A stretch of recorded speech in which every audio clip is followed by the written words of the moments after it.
Voice of the Sea, learning from experts across the ocean. Welcome to Voice of the Sea. Thank you so much for allowing me to come here and talk to you about the work that you've done here in Palau with the Bureau of Natural Resources and just throughout your life and conservation. It's an honor to meet you. Yes, it's okay. I am willing to help you of what you need from Palau, so I can help you with. You have studied a lot of marine reptiles, the sea turtles and the crocodiles. First of all, I am local fisherman. I fish on all my life. I was fishing with my father when I was young, so I have more experience in marine life. Fish, turtle, crocodile. I like to learn and to understand them. I'm not like other fishermen just like to fish. I like to learn and understand them before I start fishing, so that I can understand what time of the day, what time of the moon, and what time of the night, and then it's good to fish, good to see crocodile. I always observe before I do something. Doing crocodile, turtle, and dugong conservation and monitoring. Mm-hmm. So I did beach turtle nest survey, turtle foraging survey. I did them, and I did crocodile spotlight survey at night, and also I did dugong aerial survey. Oh, wow. With helicopter. Then in the time I'm working in NOAA, they decide that it's better for me to be trained how to attach the radio transmitter on the turtle carcass. And we studied the migration of the turtle within Palau, and we'd like to find out if the turtle of Palau turtle are migrating or not. So I went to Hawaii and I got 6 weeks training with George Palas, radio transmitter attachment to the turtle carapace, and also the necropsy of turtles to find out what's cause of turtles death if they stranded on the beach, why they are stranded on the beach, if they die, we try to find out how they die, why they die. Those are things that I've been doing in the government. And in terms of conservation, conserve animals is very difficult and very tough job, because there's many aspects, like even there's many impact, like poachers is another big issue of conservation, and pollution, like destruction of habitats, and other development that affect animals like turtle, crocodile, and dugong. Because what we experienced during the time I'm working in the government, we saw some boat strikes of dugong, turtle, and also there's some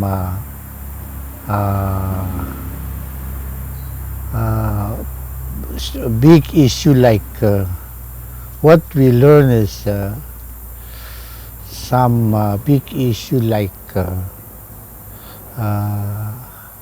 other predator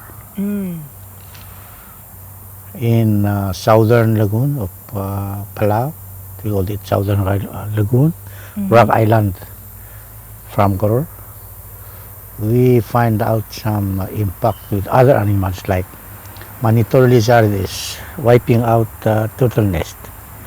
And it's very difficult to control them, because monitor lizards are smelling animals that smell their food.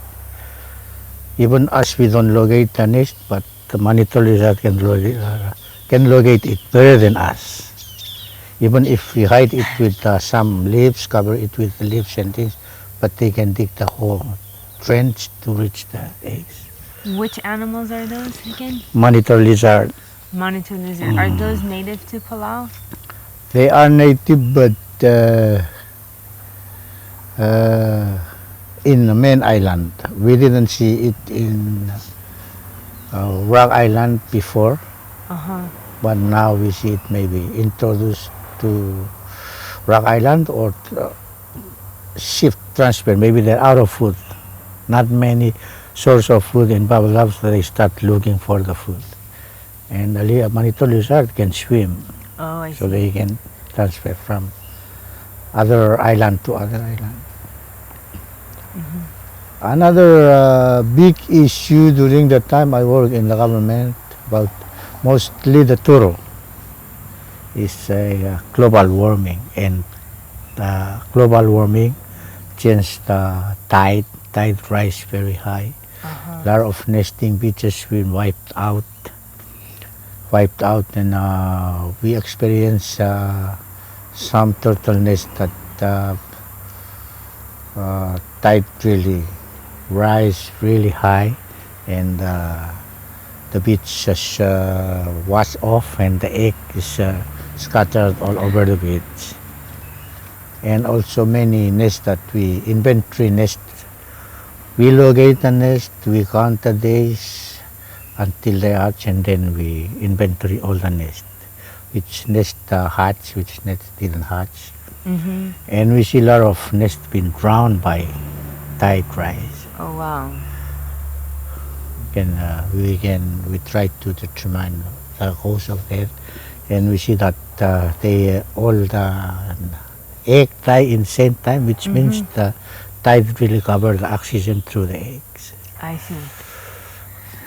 because egg need the oxygens. And when the tide really is high up to flood the nest, and then there's no oxygen going to the nest, and all the eggs die.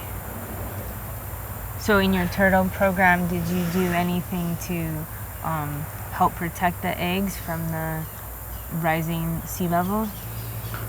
Yes, we did not do it because it's kind of difficult.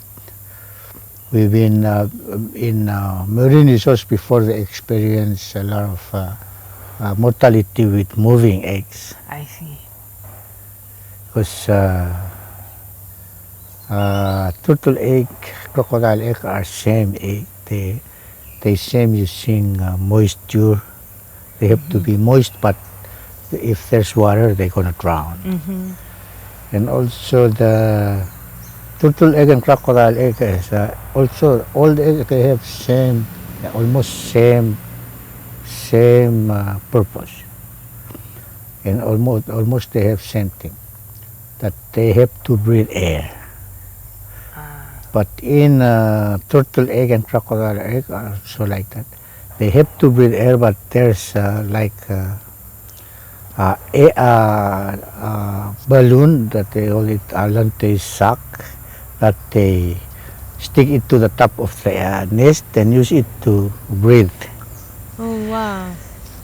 But there's and then they just their waste will be inside the egg. So if you turn the egg, and then the embryo will drown by the fluid, that their waste. So those are things that are difficult to move about 100 or 200 egg and mark all top of the eggs. So we did not do it. We didn't try to. But we just wish that some of them, the one on top will hatch. The one that didn't cover by the tide. But we experienced when we inventory the nest, and it's that maybe 1/3 of the egg, the one on top hatched, and the one on the bottom did not, and all died at the same time. We learn many impact that's why I say conservation of animals is also very hard job. We conserve, we protect from many things, many aspects. We protect from predator, poachers, and we also protect from the environment. And Palau, we have small beaches, and then small beaches with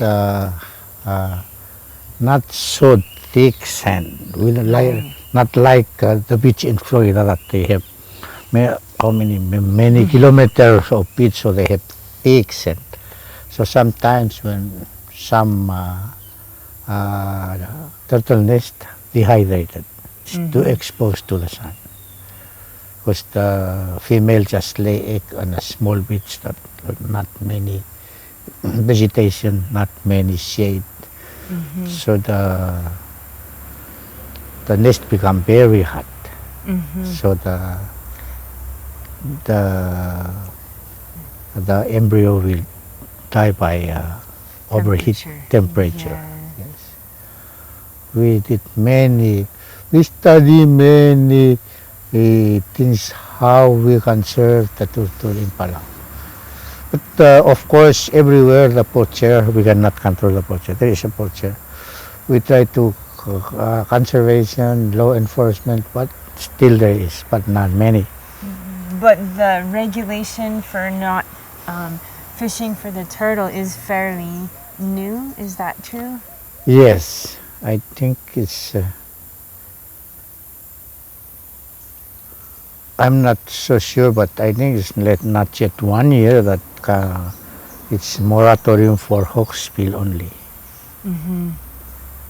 Because in Palau, we also learned that in Palau we have only 2 species in turtles reside in Palau. Only 2 species, hawksbill and green. But we have 5 species of turtles are in Palau. There's other species that's just passing through. I see. I didn't know that. And some other species are foraging within our territorial water. I see. And before, Palau people in Palau just knew that we only have 2 species of turtle that reside and nest. They reside in Palau and they are nesting in Palau, green and hawksbill. But this turtle program in Bureau of Marine Resource, we also work with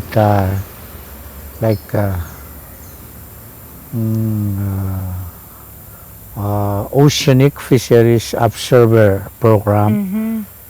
We work with those observers on board the ship to monitor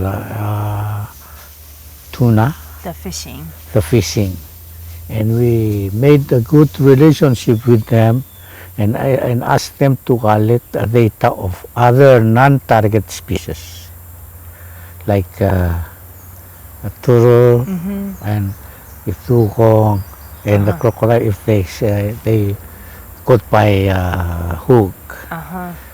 So we got some good information of observer out within our territorial water that there's some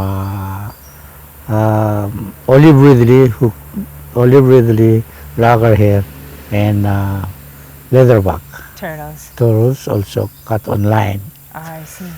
So now we understand that there's 2 species reside, but there's 5 species around,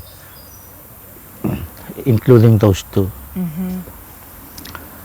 So in that program is still going on, and then we have a record in Bureau of Marine Resource kept in a database that what kind of turtles been caught by long line and been released alive, and some are released but died. Yeah. But I asked them to get the record because we like to know the record.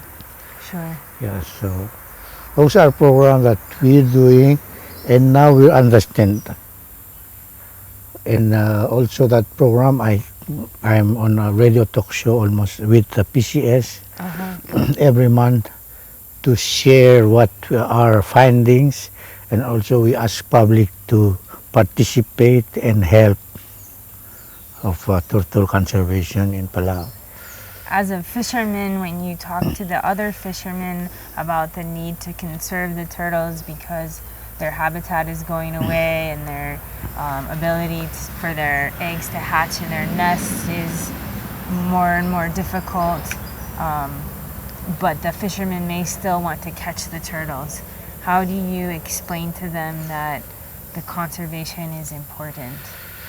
Yeah, those are things that we explain to them, that conservation is important. But what I'm talking about is important, but what I know is most important is education and awareness. Try to make the people understand and try to make the people to know. Because these Palawan people, they know that we have, but they don't know when they extinct. So we have to educate the people that it was like this, and now it's like this, and now it's like, and then like this, and then almost no more. Yes. Because when we talk about extinct, no more, and the people always get confused because they say, oh, we see it, we see it, we see it, we see it there, we see it there. So what I wanted to do in my program, that's why I do it on the radio, I like to really talk with the number. Because when we just say, oh, it's getting fewer and fewer, and they say, fewer how many? Sure. So I always use the number of the nest in the beach, number of the one we see in foraging survey. And also I explain to people that fishermen, local people, they not really have a good vision to tell that this one is same as the one I saw yesterday. Or 10 people see one and count 10 times. Those are confusion. Those things need education. We need to educate the people. Not like me. I saw crocodile yesterday here. Today I see, and I say, this is same one that I see yesterday. How do you know it's the same one? So, size of the head, size of its size. And I can tell that, oh, this is the one I see yesterday. How does the way that you learn to observe the fish and their behaviors of the turtles and the crocodiles, how does the way that you knew how to find information, how is that similar to what you learned when you went to Australia or you went to Hawaii and you talked to those other researchers? Yeah, the length of time I observe them, because I see crocodile here and I say, why this crocodile is here? And I know that it's here, but I say, why it's here? Maybe food, or looking for mate, even fish and the turtle. Fish, they like let's say grouper. You don't see any school of grouper in the wild, except breeding season. They are. Right. So because they are in the Tengurumkal channel, I think you know that channel, that there's because of breeding. Sure. But after breeding, they leave each other. They go where they want to go. So I have to observe why they are on this area. Because their food, or they look for breeding.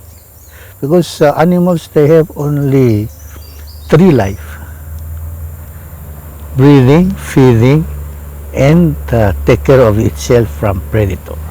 Okay. They don't have, not like human, that we have many things to do. Sure. They only try to find themselves safe.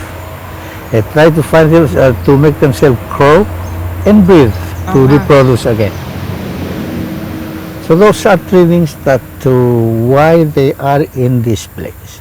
Why the turtles come to the beach to lay egg. Why the turtles come to shallow water where the seagrass to feed. Why they come in? Why the turtles always stay in the deep water? To hide themselves from the predator. Also, I think that if you get understand, and then you can fish, because you say, okay, what tide, and then the fish come up to feed. Is a tide going down or coming up? Then fish come up to feed. So you can set the net.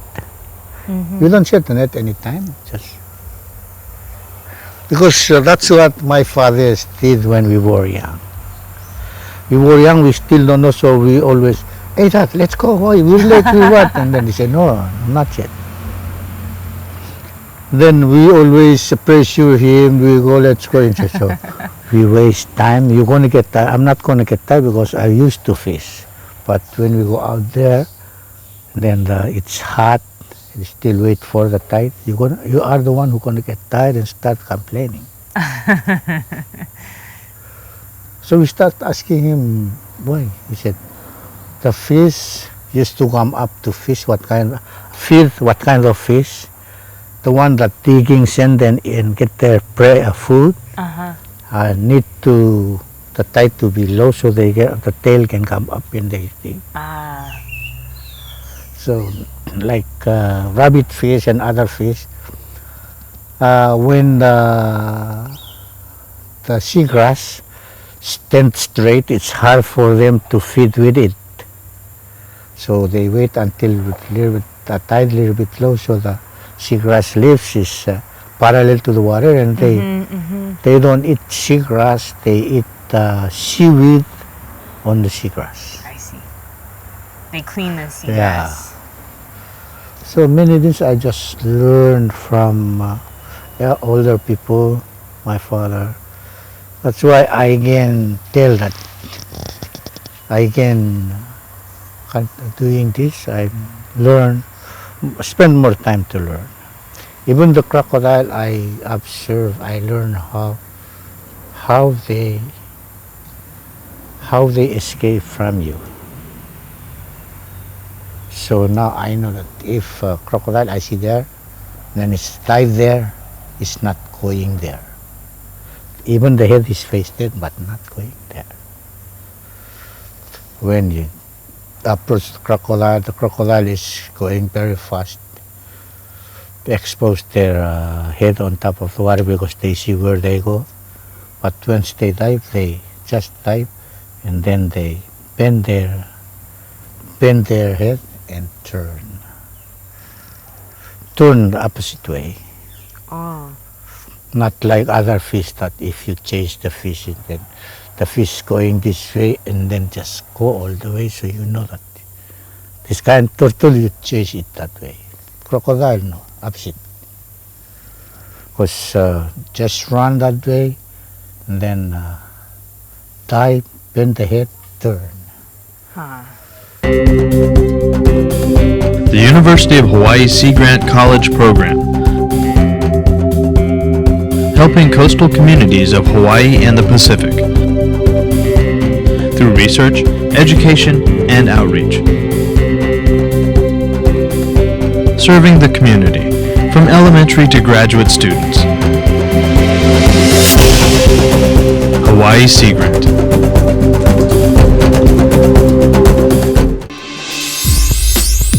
Exploring Our Fluid Earth is the dynamic curriculum developed by the University of Hawaii's Curriculum Research and Development Group. The award-winning Fluid Earth and Living Ocean textbooks are now interactive and online. New activities, updated content, and a teacher community. Exploring Our Fluid Earth is now freely available. Find out more at exploringourfluidearth.org. Turn your love of the ocean into a lifelong career. Join NOAA, the National Oceanic and Atmospheric Administration, as we unlock the secrets in the deep oceans, track rapidly moving storms, model climate trends, protect and preserve our marine resources, and so much more. It's all in a day's work at NOAA. Find a career that makes a world of difference, enriching life through science, service, and stewardship. NOAA. The Curriculum Research and Development Group in the College of Education at the University of Hawaii at Manoa. CRDG's training roots go back over 40 years. Through professional development programs, curriculum workshops, research on teaching methodology, individualized school and district training, and so much more. The Curriculum Research and Development Group, improving schools, improving education. CRDG. Healthy oceans are critical to our cultural, economic, and environmental sustainability in Hawaii. The ocean serves as a source of water, food, medicine, jobs, transportation, recreation, and energy. It controls climate and weather. Kosi Island Earth aims to share this ocean awareness by partnering with local scientists and educators to engage communities and schools in active science learning for an ocean-literate population. Kosi Island Earth is working to establish new avenues for connecting research scientists with educators and communities. Kosi Island Earth is enhancing the science and ocean literacy of our island residents and visitors. Kosi Island Earth is connecting scientific research, traditional knowledge, and ocean policy. Kosi Island Earth, bringing together university, government, research, and community partners to improve science education and ocean stewardship in Hawaii.